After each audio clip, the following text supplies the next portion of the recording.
كورونا كيرفتشر ماب عبارة عن ماب بنستخدمها مع الحواف والتشامفر ايدجز، وهنشوف ازاي نطلع بيها نتائج زي دي.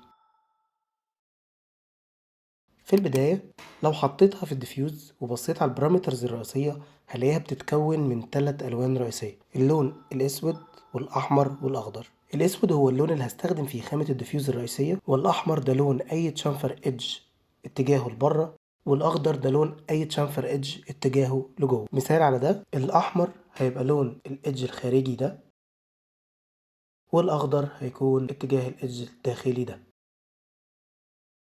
وطبعا بنستخدم الماكسيمم ديستانس عشان نحدد بعد المسافة من الإيدج، والري دايركشناليتي عشان أحدد كثافته.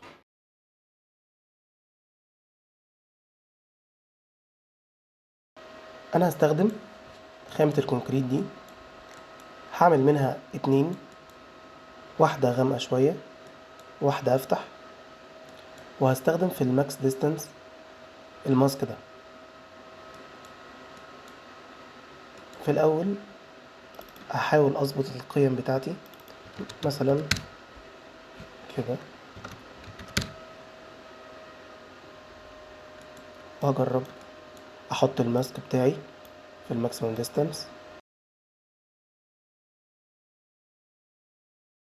زي ما هو واضح، كل ما ازود الدايركشناليتي كل ما تقلل معايا الافكت اللي بيطلع منها.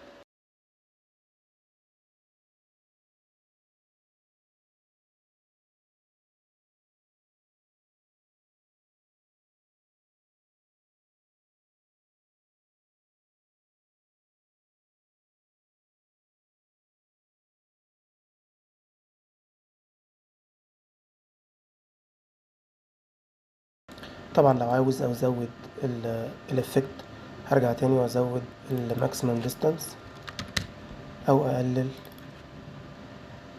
الدايركشناليتي.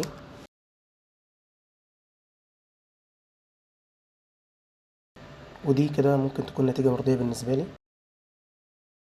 بعد كده ممكن احط اللون الافتح شوية هنا،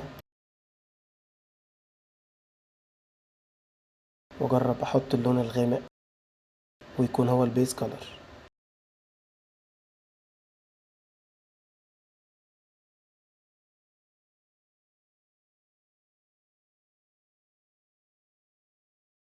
بعد كده اقدر اعمل البامب واقدر اعمل الجلوسنس بتاعي عادي جدا.